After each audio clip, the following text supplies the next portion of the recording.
Friends, നാട്ടുകാർക്ക് വെള്ളത്തെക്കുറിച്ചൊക്കെ നല്ല അവയർനെസ്സൊക്കെ കൊടുത്തതാണ്. പക്ഷേ എനിക്കും പണി കിട്ടി ഫ്രണ്ട്സ്.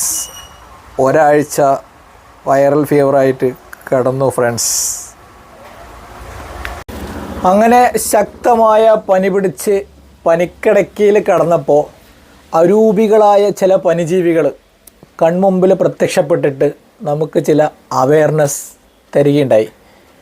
അരൂപികളായ പനിജീവികളെന്ന് പറയുമ്പോൾ നമുക്കൊക്കെ നല്ല രീതിയിൽ പനി പിടിച്ചിരിക്കുന്ന സമയത്ത്, പനിയുടെ മൂർധന്യാവസ്ഥയിൽ ഇരിക്കുമ്പോൾ കൺമുമ്പിൽ തെളിയുന്ന ഒരു സ്പൈറലും അല്ലെങ്കിൽ റൗണ്ടിലും, അതുപോലെ പെട്ടെന്നത് വലുതാവുക, ചെറുതാവുക, കറുപ്പ് നിറത്തിൽ വരും, പെട്ടെന്നത് ബ്ലാക്ക് മാറി ഗ്രേ കളറാവും, അങ്ങനെ ഒരു പ്രത്യേക ഷേപ്പിലും കൺമുമ്പിൽ പ്രത്യക്ഷപ്പെടുന്ന ആ ഒരു സാധനം.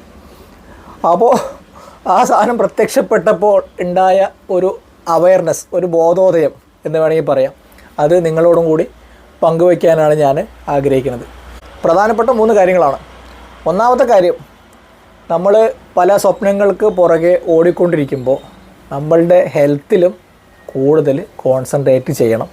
അല്ലെങ്കിൽ സ്വപ്നങ്ങൾ അച്ചീവ് ചെയ്യുമ്പോഴേക്കും നമ്മളൊരു സൈഡാവാനുള്ള സാധ്യത വളരെ കൂടുതലാണ്.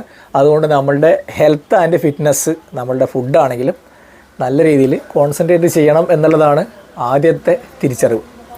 രണ്ടാമത്തെ കാര്യം, നമുക്ക് വളരെ വേണ്ടപ്പെട്ട ആൾക്കാർക്ക് എന്തെങ്കിലും ഒരു അസുഖം വരുമ്പോൾ നമ്മൾ എക്സ്ട്രാ കെയർ എടുത്ത് നമ്മളത് ചികിത്സിക്കും. പക്ഷേ അത് പകർച്ചവ്യാധികളാണെങ്കിൽ അവരെ കെയർ ചെയ്യുന്നതോടൊപ്പം തന്നെ നമ്മളും നമ്മളുടെ ഒരു സെൽഫായിട്ട് ഒരു ഡിസ്റ്റൻസ് കീപ്പ് ചെയ്ത്, പകർച്ചവ്യാധികളൊക്കെ ആണെങ്കിൽ നിർബന്ധമായിട്ടും ഒരു മാസ്കൊക്കെ ഉപയോഗിക്കുന്നത് നല്ലതാണ്. അല്ലാന്നുണ്ടെങ്കിൽ അവരെണിക്കുമ്പോഴേക്കും നമ്മൾ അവിടെ കിടക്കാനുള്ള സാധ്യത വളരെ കൂടുതലാണ്. അനുഭവത്തിലൂടെ പഠിച്ചതാണ്.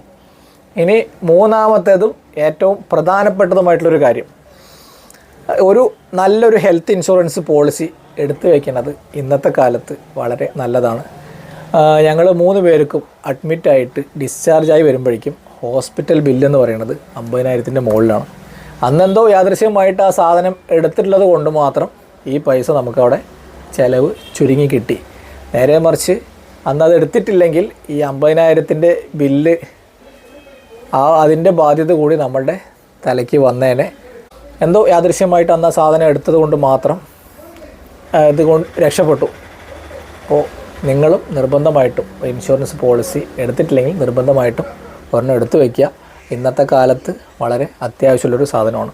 അപ്പോൾ ഇത്രയും കാര്യങ്ങളാണ് അന്നത്തെ പനിക്കിടക്കയിൽ നിന്നും എനിക്കുണ്ടായ ചില തിരിച്ചറിവുകൾ. അപ്പോൾ ഇത് നിങ്ങളോടും കൂടി പങ്കുവയ്ക്കാമെന്ന് വിചാരിച്ചു. ആവശ്യമുള്ളവർ സ്വീകരിക്കുക.